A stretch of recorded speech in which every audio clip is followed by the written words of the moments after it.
नमस्कार, आप देख रहे हैं बंसल न्यूज। मैं हूं आपके साथ रोमिता तिवारी। कोरोना संकट के समय देश आर्थिक संकट से जूझ रहा है। आने वाले समय में देश में और भी आर्थिक मंदी की आशंका जताई जा रही है। केंद्र सरकार ने आर्थिक स्थिति को मजबूत करने के लिए 20 लाख करोड़ के पैकेज का ऐलान किया, लेकिन इसी बीच कांग्रेस नेता पृथ्वीराज चौहान के एक बयान ने नई बहस को जन्म दे दिया है। पृथ्वीराज ने सुझाव दिया है कि धार्मिक ट्रस्टों और मंदिरों के सोने के भंडार को नियंत्रण में लेकर इनके इस्तेमाल आर्थिक स्थिति को मजबूत करने के लिए किया जाना चाहिए। चौहान के सुझाव के बाद संत, विश्व हिंदू परिषद और बीजेपी ने निशाना साधना शुरू कर दिया है। संतों ने तो यहां तक कहा कि पहले कांग्रेस की संपत्ति का राष्ट्रीयकरण होना चाहिए, इसके बाद मंदिरों के सोने को नियंत्रण में लिया जाना चाहिए। बहस जारी है। आपका ये जानना भी जरूरी है कि मंदिरों में कुल 4000 टन सोना जमा है। मंदिरों ट्रस्टों की कुल संपत्ति भी करीब 16 लाख करोड़ की है।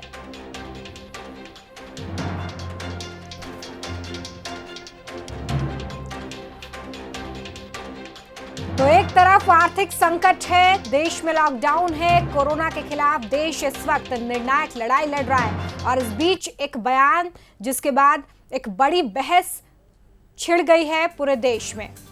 और ऐसे में आपको ये बता देते हैं कि देश के जो बड़े मंदिर हैं वहां पर कितना सोना है। बालाजी ट्रस्ट के खजाने में 250 से 300 टन सोना है। पद्मनाभ स्वामी ट्रस्ट के पास 1300 टन सोना है। शिरडी साईं बाबा ट्रस्ट के पास 454 किलो सोना है। और इसी के साथ माता वैष्णो देवी मंदिर ट्रस्ट में भी जो सोना है वो 1.2 टन है।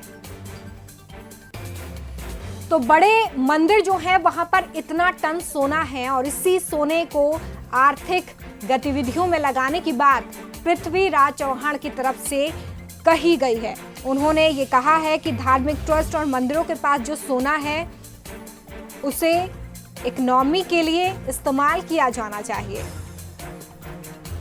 तो भारत के मंदिरों में कुल 4000 टन सोने का खजाना है और मंदिर ट्रस्टों की कुल संपत्ति करीब 16 लाख करोड़ की है। भारत के घरों की अगर हम बात करें तो यहाँ पर 20,000 टन सोना बिना इस्तेमाल के लोगों के पास पड़ा हुआ है।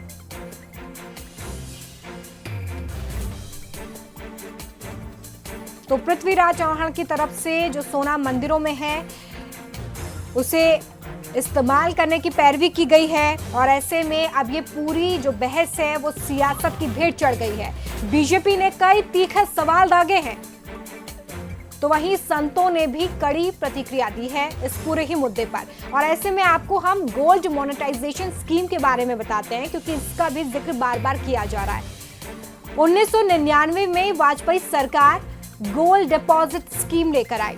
इस स्कीम में 10 टन से भी कम सोना जमा हो पाया।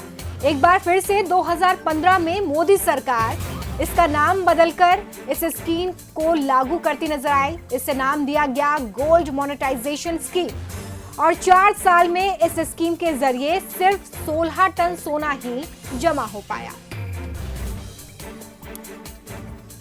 अब ऐसे में सवाल ये उठता है कि अगर मंदिरों के सोने का जिक्र किया जा रहा है तो इससे देश को क्या फायदा होगा। सबसे पहला फायदा तो देखिए, कोरोना संकट का समय है और ऐसे में मंदिर के सोने से देश को आर्थिक सहायता मिल सकती है।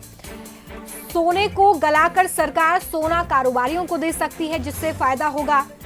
सोने का इंपोर्ट बिल कम हो सकता है, जिससे कि विदेशी मुद्रा बचेगी। तो ये तमाम फायदे हैं। अगर मंदिर का सोना इस्तेमाल होता है तो देश को सीधे सीधे क्या फायदा होगा, ये बहुत ही आसान तरीके से हम आपको समझा रहे हैं।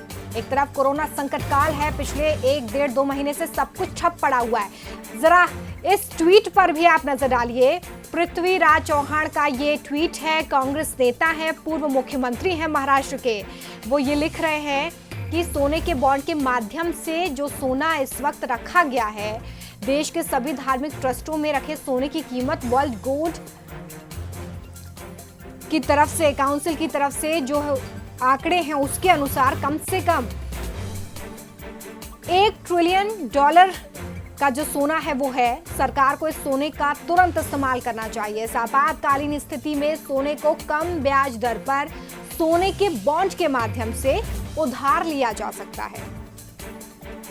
तो आर्थिक संकट इस वक्त, और इसी बीच ये ट्वीट कांग्रेस नेता की तरफ से आया है जिसको लेकर अब सियासत गरमाई हुई है। पृथ्वीराज चौहान जी, आप कांग्रेस के वरिष्ठ नेता हैं, आप एक प्रदेश के मुख्यमंत्री भी रह चुके हैं, आप पूर्व गृह मंत्री भी रह चुके हैं। पृथ्वीराज चौहान आपका नाम है, कम से कम आज की तारीख में नहीं तो पुराने अतीत के पृथ्वीराज चौहान के नाम के अनुसार तो आप अपनी बात करते। मंदिर का सोना तो सबको दिख रहा है कि मंदिर का सोना बेच देना चाहिए। क्या आपने कभी ये सोचा कि वक्त की जमीन का क्या होगा? क्या आपने कभी किसी मस्जिद की जमीन को बेचकर कभी ये सोचा कि कोई परमार्थ के कार्य किए जा सके? सबको केवल मंदिरों का सोना दिखता है, मंदिरों की बिल्डिंग दिखती है, मंदिरों की इनकम दिखती है। कभी दूसरे धर्मों के बारे में विचार नहीं चलता आपका? आपने सोचा कि कितनी वक्फ बोर्ड की जमीनें हैं, करोड़ों एकड़ की जमीनें फैली पड़ी हैं, इसका क्या उपयोग हो रहा है? गुंडे मवाली इसका उपयोग करते हैं। कांग्रेसियों कम से कम सोचो, थोड़ा सा विचार करो। मंदिर का सोना आज नहीं तो कल भी हिंदुस्तान की सेना का था, आज भी हिंदुस्तान की सेना है। हर मंदिर ने अपने चढ़ावे का दान जो है कोरोना की महामारी से लड़ने के लिए दान प्रधानमंत्री फंड में दिया है, पर एक भी ऐसे स्थान का जो है मस्जिद के स्थान से नहीं आया है जहाँ प्रधानमंत्री राहत कोष में किसी ने फंड दिया हो। श्रीमान जी कांग्रेसी नेता हो, थोड़े से मुगल संस्कारों को छोड़कर हिंदू संस्कारों में और हिंदुस्तान की संस्कृति में रचोगे तो ज़्यादा देश का भला होगा। इतना निवेदन मुझे आपसे अवश्य करना है। जैसे कि पिछले दिनों माननीय पृथ्वीराज चौहान जिन्होंने मठ मंदिर का सोने के बारे में चर्चा की है देश सेवा में, मैं कहना चाहूँगा सभी राजनेताओं से, और जो देश की सेवा करते हैं, अपने आप को राजनेता कहते हैं, जनता के सेवक कहते हैं, उनकी घोषित अघोषित संपत्ति देश सेवा में उपयोग की जाए। केवल उनकी पैतृक संपत्ति उसे छोड़ दी जाए, और साथ में ही पूर्व विधायक, पूर्व सांसद, पूर्व मंत्री, पूर्व मुख्यमंत्री की जिनकी पेंसिल बनी हुई है, इनकी पेंसिल बंद कर दी जाए। वह पैसा जो है देश सेवा में लगाया जाए। इसके बाद भी यदि देश सेवा के लिए अर्थव्यवस्था कम होती है तो फिर मठ मंदिर हैं ही हैं, मस्जिद हैं, गुरुद्वारा है, चर्च है, फिर इनका उपयोग करें, ये भी तैयार हैं। पर पहले राजनेताओं की जो है घोषित अघोषित जो संपत्ति है ये देश सेवा के लिए लगाई जाए, क्योंकि ये जनता के सेवक हैं। पहले इनका उपयोग किया जाए और इसके बाद ही मठ मंदिर, मस्जिद, गुरुद्वारा, चर्च का उपयोग किया जाए। तो देखिए, सवाल यही है कि इतनी बड़ी महामारी है, क्या इस महामारी में मंदिरों में जो सोना रखा हुआ है वो देश के काम आएगा? इसी पर हम बहस करेंगे, चर्चा करने की कोशिश करेंगे। हमारे साथ एक गेस्ट पैनल जुड़ा हुआ है जिससे आपको रूबरू करवा देती हूँ। महामंडलेश्वर आचार्य शेखर हमारे साथ उज्जैन से जुड़े हुए हैं। हमारे साथ रजनीश सिंह जी हैं, बीजेपी के विधायक हैं, वो जुड़े हुए हैं। हमारे साथ ग्वालियर से अजीत सिंह भदौरिया कांग्रेस के प्रवक्ता हैं, वो जुड़े हुए हैं। सबसे पहले उज्जैन मैं जाऊंगी, महामंडलेश्वर आचार्य शेखर जी, सीधा सवाल मेरा आपसे यही है सर कि इतनी बड़ी महामारी, मानवता पर इतना बड़ा संकट इस वक्त आया है और मंदिरों के सोने का जिक्र हो रहा है, क्या स्टैंड है सर? जय महाकाल। देश में विपत्ति का समय है, संक्रामक रोग फैला हुआ है। ऐसी परिस्थिति में मुख्यमंत्री, पूर्व मुख्यमंत्री महाराष्ट्र के चौहान जी ने जो बयान दिया है वो निरर्थक सिद्ध होता है, क्योंकि मंदिरों के पास जो संख्या बता रहे सोने चांदी की, वो कांग्रेस के द्वारा जमा नहीं की गई है, 100 करोड़ हिंदुओं के द्वारा जमा की गई और मंदिरों का धन है वो। उस मंदिर के धन पर गिद्ध दृष्टि डालना कांग्रेसियों की पुरानी आदत है। इन्होंने भी गिद्ध दृष्टि डाली है, और ये गिद्ध दृष्टि 1951 से चल रही है, जब नेहरू जी ने the Hindu religious and charitable endowment act लेकर आए थे। तब सरदार वल्लभ भाई पटेल ने इसका बहुत विरोध किया था कि ये इस बिल की आवश्यकता नहीं है, लेकिन नेहरू जी ने गोल टोपी पहनकर जामा मस्जिद में नमाज पढ़ी और उसके बाद यह बिल हमारे सिर पर, भारत के सिर पर थोप दिया गया। तो ये जो भी है सारे सपोले हैं, ये जो बोलते हैं सपोले हैं, ये देश के द्रोही हैं, देशद्रोही हैं ये लोग। इन्होंने सिर्फ इस एक्ट के दान धर्म एक्ट में ये सिर्फ ये लाया ये लोग कि हिंदुओं के जितने भी मंदिर है, मठ है, इनमें जो भी दान आएगा उसका 93% चर्च और मस्जिदों को मिलेगा। लेकिन कभी ये इस एक्ट में ये जिक्र नहीं हुआ कि चर्च और मस्जिदों को के भी दान वापस सरकार के पास जाना चाहिए। जी मंदिरों के नाम पे हमारी जमीनें हड़पी गई, हमारा सोना चांदी हड़पा गया। तो ये इन्होंने अगर दिया है किसी को, तो चर्च को दिया है, मस्जिदों को दिया है, कठमुल्लाओं को दिया है, तो ये देश की ठीक सेवा है। के लिए। और ठीक जब है। दान धर्म की बात प्रतिक्रिया करें, ले अभी लेते हैं, संक्रामक हमारे काम साथ चल रहा है। अजीत सिंह भदौरिया जी भी हैं, प्रतिक्रिया ले लेते हैं। अजीत सिंह भदौरिया जी, आप सुन ही रहे हैं आरोपों को कि किस तरह से यहाँ पर आरोप लगाए जा रहे हैं कि ये पैसा जो रखा हुआ है ये कांग्रेस ने नहीं दिया है। मंदिरों में जो पैसा है ये भक्तों की तरफ से भगवान के लिए दिया गया है।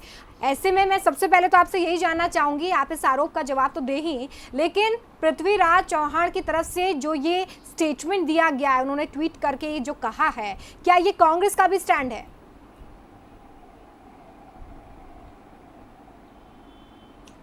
देखिए, मैं एक चीज़ बताऊं रोमिता जी कि सबसे पहले तो मुझे बहुत आश्चर्य हो रहा है कि आज एक ऐसे व्यक्ति को जो अपने आप के नाम के आगे महामंडलेश्वर लगा रहे हैं और केसरिया कपड़े पहने हैं, क्योंकि मैं भी बहुत धार्मिक हूं, बचपन से मैं देखता चला आया हूं, गुरु महाराजाओं की शरण में रहा हूं, संरक्षण में रहा हूं। इस तरीके के शब्दों का आज तक मैंने कभी किसी को केसरिया कपड़े पहने हुए इस तरीके के शब्दों का प्रयोग करते नहीं देखा है।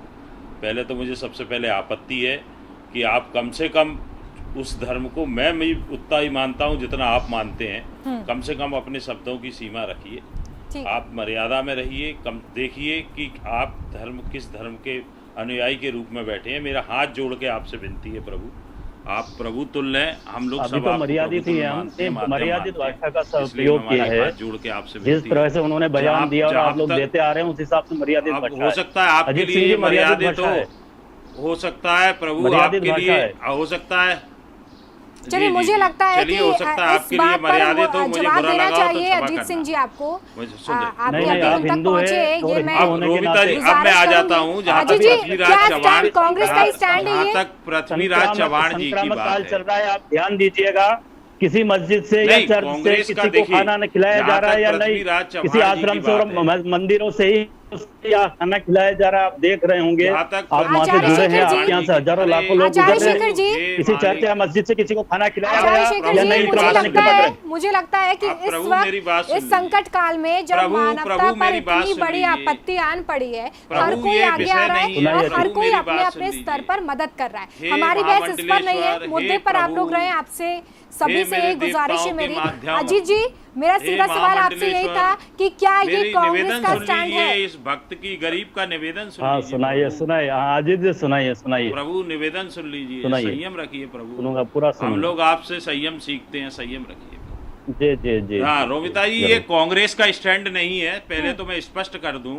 ये चौहान साहब का हो सकता है अपना व्यक्तिगत बयान हो, और जहां तक उन्होंने इस बयान के सुझाव के चक्कर में, बयान नहीं सुझाव, इसको उन्होंने स्पष्ट कर दिया रोमिता जी। और यहाँ तक आप बात कर रही हैं, आपने बिल्कुल, मैं आपको बधाई दूंगा, बंसल न्यूज को मैं बधाई देता हूं कि उन्होंने अपनी स्टोरी में पूरा स्पष्ट कर दिया कि मोदी जी जो गोल्ड मॉनिटराइजिंग स्कीम लाए थे, उसमें भी 8 मंदिरों का सोना रखा गया था बैंकों में, उसका भी उपयोग किया गया था जब हमारे पास आर्थिक संकट आया था। और आदरणीय रोमिता जी, मैं प्रभु सब लोगों को बता देना चाहूंगा आपके माध्यम से कि पद्मनाभन मंदिर का इन्हीं मोदी जी ने सीएजी के विनोद राय के माध्यम से ऑडिट करवाई थी, और उसी का ऑडिट हुआ था कितना सोना है कितना नहीं है। क्यों कराई ऑडिट?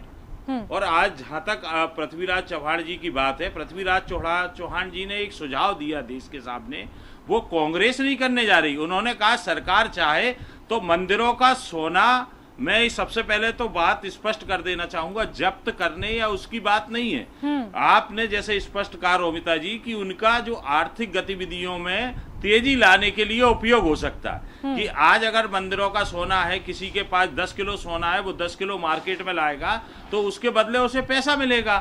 जो भी मंदिर या ट्रस्ट जो भी सोना लाएगा मार्केट में, उसके बदले उसको पैसा मिलेगा, उसके बदले उसको लाभ मिलेगा। इससे मंदिरों की कहाँ दिक्कत वाली बात है? सब हमारा आस्था का केंद्र है, सब हमारे श्रद्धा का पैसा है, और ये मंदिर मस्जिद जो गुरुद्वारे और जैन धर्म सब है, इन सब से हमने सीखा है। रोमिता जी, मैं आपके माध्यम से बताऊंगा, एक भंडारा शब्द, हम लोगों में एक भंडारा शब्द है, भंडारा। उन्होंने क्या कि हमारे घर में भंडारा माने क्या? अमीर गरीब सब बैठ के, कोई भी माध्यम हो पूजा का, कोई भी माध्यम हो, उसके सारे सब लोगों को भोजन कराना। ये एक पहली भंडारा बात तो यहाँ पर प्रवृत्ति ये है क्लियर लोगों की जा मदद रही है करने कि की। ये तो पृथ्वीराज अगर चौहान का स्टैंड हो सकता है, ये कांग्रेस का स्टैंड नहीं है। तो पहला सवाल तो यही है कि बीजेपी को इस पर आपत्ति क्या है?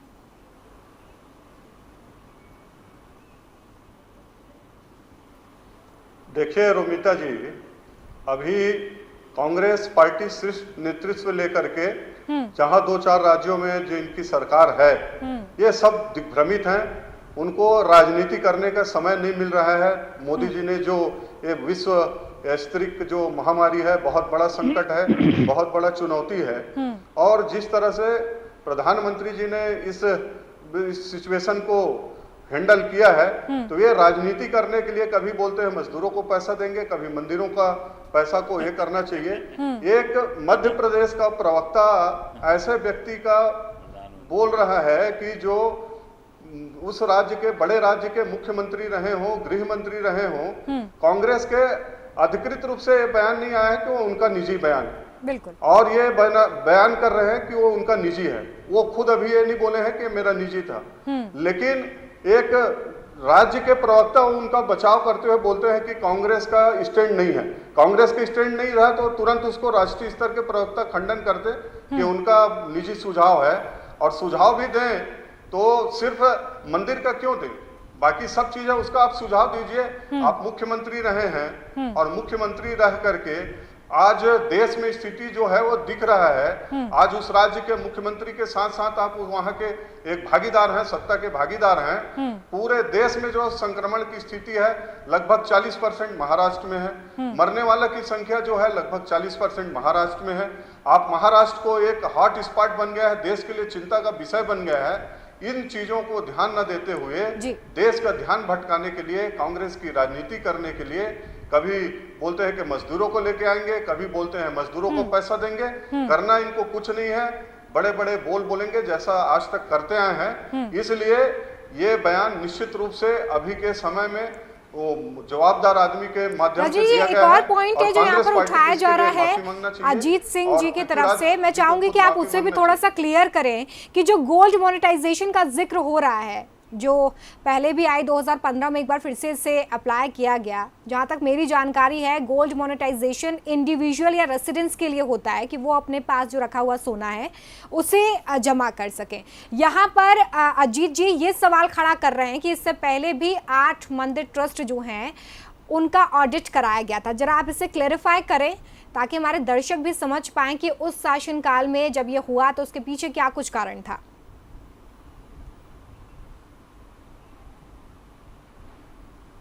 देखिए, उस समय जो स्थिति थी वो सब सामने में है, और वो उनके शर्तों पे लिया गया था। यदि सरकार को लगता है या लगेगा तो वो बात रखेंगे कि हमको अभी ये समय जो है बड़ा आर्थिक दृष्टि से चुनौतीपूर्ण है, हम चाहते हैं कि आप ऐसा ऐसा करिए। तो यदि ऐसा सरकार की तरफ से कोई प्लान आएगी तो उनके शर्तों पर होगी वो। हम उनको जबरदस्ती तो नहीं करेंगे कि आपके पास है तो ला के दे दीजिए। बिल्कुल, बिल्कुल यही पॉइंट जो है यहाँ पर ये कि जबरदस्ती नहीं की जा रही है। अगर स्वेच्छा से जो ट्रस्ट है वो सामने आते हैं तो वो आर्थिक संकट को दूर करने में या मानवता पर आए इतने बड़े संकट को दूर करने में एक बूस्टअप दे सकते हैं। महामंडलेश्वर जी ये बताइए जी, रजनी जी आपके पास आऊंगी मैं। महामंडलेश्वर जी धर्म जी रजनी जी आप अपनी बात पूरी करें।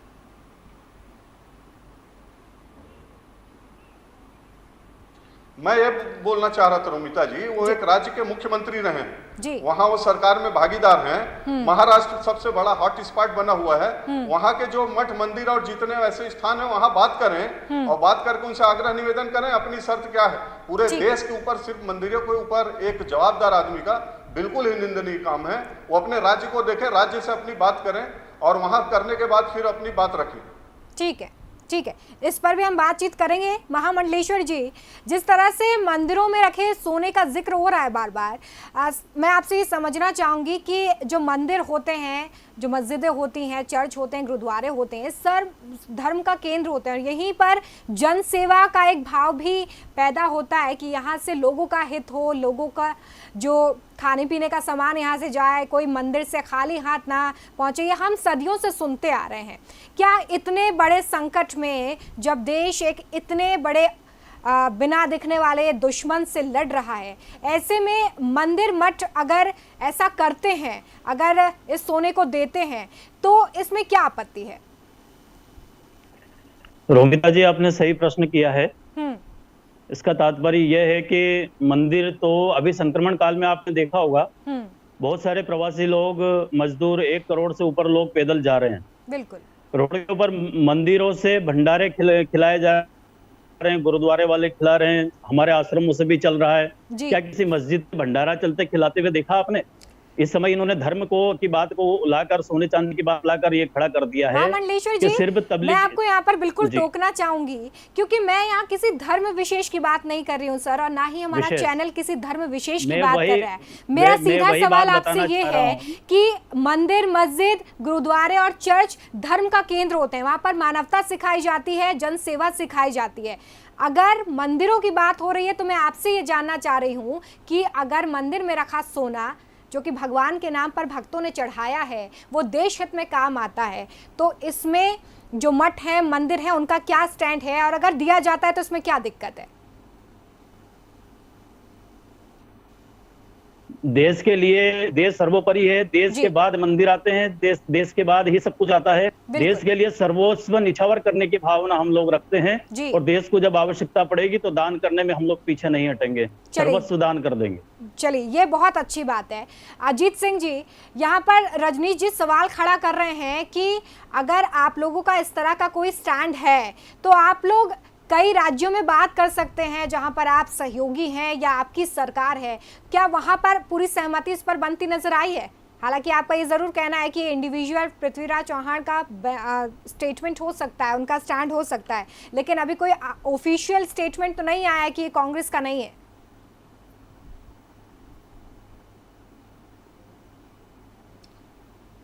देखिए, मैं बता दूंगा कि उन्होंने केंद्र सरकार से आग्रह किया है, उन्होंने केंद्र सरकार को सुझाव दिया है, किसी राज्यवार नहीं किया। यहाँ तक कि आदरणीय हमारे छत्तीसगढ़ के विधायक जी ने पूरा वस्तु स्थिति कोरोना के संदर्भ में महाराष्ट्र को जोड़ के बता दी।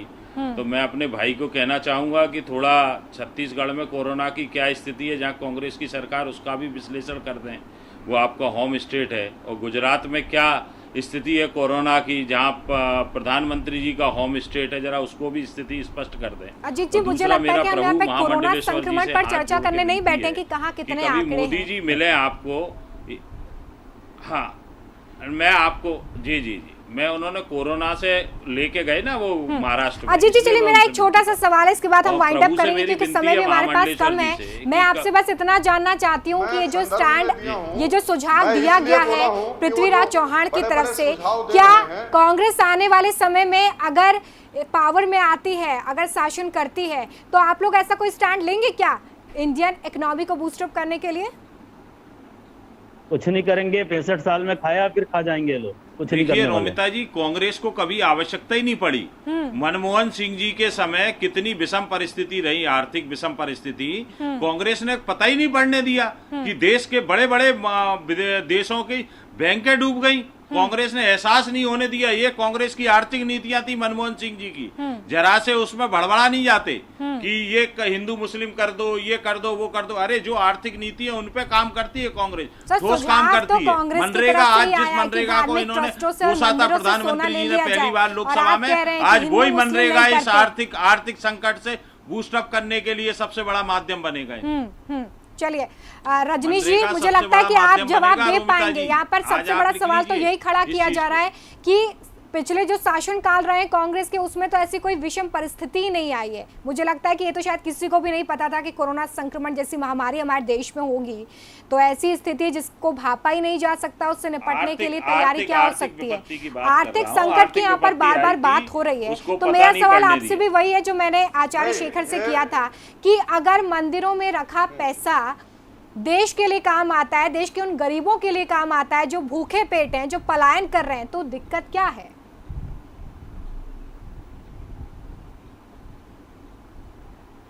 देखिए रोमिता जी, आपने सही पहले कहा कि यदि सरकार की आवश्यकता होगी, माननीय मोदी जी ने और यदि अपील की तो निश्चित रूप से साधु संत जो हैं, मंदिर हैं, वो देने के लिए तैयार रहेंगे। लेकिन एक ऐसा व्यक्ति, जी। पालघर में अभी 2 संतों की हत्या हुई है, एक शब्द इनके मुंह से नहीं निकला है, निंदा नहीं की है इसकी, और वो व्यक्ति अभी बड़े बड़े वचन देकर के बोलते हैं कि मंदिरों को अपना सोना दान दे देना चाहिए। तो ये जो इनकी नीति है, हिंदू के जो विरोध में चलते हैं आज तक, ये इनकी दोनों ही नीति है। और अभी मेरे भाई साहब बोल रहे थे भदौरिया जी कि कांग्रेस की आर्थिक नीति का ही परिणाम हम सब भोग रहे हैं। और माननीय मनमोहन सिंह जी बड़े अर्थशास्त्री थे, मैं उस विषय में नहीं जाना चाहूंगा कि देश में जब वाजपेयी जी गए तो विकास दर क्या थी, क्या क्या छोड़ के गए थे, और जब 2014 आते आते तक हम आए तो कहां पहुंच चुके थे। इसको जब थोड़ा सा अध्ययन करेंगे तो समझ में आएगा कि हम आर्थिक दृष्टि से कितने बड़े इस देश में शक्ति संपन्न थे। आज मोदी जी ने 5 साल में इसको ठीक है, देश बहुत शुक्रिया आप तीनों का ही हमारे साथ जुड़ने के लिए और समय देने के लिए। तो देखिए, जो धर्म से जुड़ी हुई भावनाएं होती हैं बहुत कोमल होती हैं और इस पर किसी तरह की सियासत होनी नहीं चाहिए, इसका ख्याल भी रखा जाना चाहिए। हालांकि जो सुझाव दिया गया उसको लेकर बीजेपी अब तीखे सवाल खड़े कर रही है, वो इसे हिंदू धर्म से और आस्था से जोड़ रही है, लेकिन इसको लेकर आगे क्या स्टैंड होता है, क्योंकि कांग्रेस की तरफ से अभी ये नहीं कहा गया है कि ये पृथ्वीराज चौहान का इंडिविजुअल स्टैंड है या कांग्रेस का स्टैंड है। इसको लेकर अभी स्थिति बहुत साफ नहीं है, लेकिन फिलहाल इस पर बहस बहुत हो रही है कोरोना संकट काल में। और इस डिबेट को खत्म करने से पहले हम आपको ये बता देते हैं कि मध्य प्रदेश के जो प्रसिद्ध मंदिर हैं वहां पर कितना दान किया गया है। महाकाल मंदिर में करीब 30 करोड़ का दान हुआ है। इंदौर के खजुराना मंदिर में करीब 5 करोड़ का दान किया गया है। मैहर के शारदा मंदिर में 12 करोड़ का दान हुआ है, तो वहीं सलकनपुर मंदिर में करीब 4 करोड़ रुपए का दान दिया गया है। तो मध्य प्रदेश के प्रसिद्ध मंदिर जहां पर साल में करोड़ों का दान दिया जाता है, भगवान के नाम पर ये करोड़ों का दान दिया जाता है। फिलहाल हमारी खास पेशकश में इतना ही। आप देखते रहिए बंसल न्यूज। नमस्कार।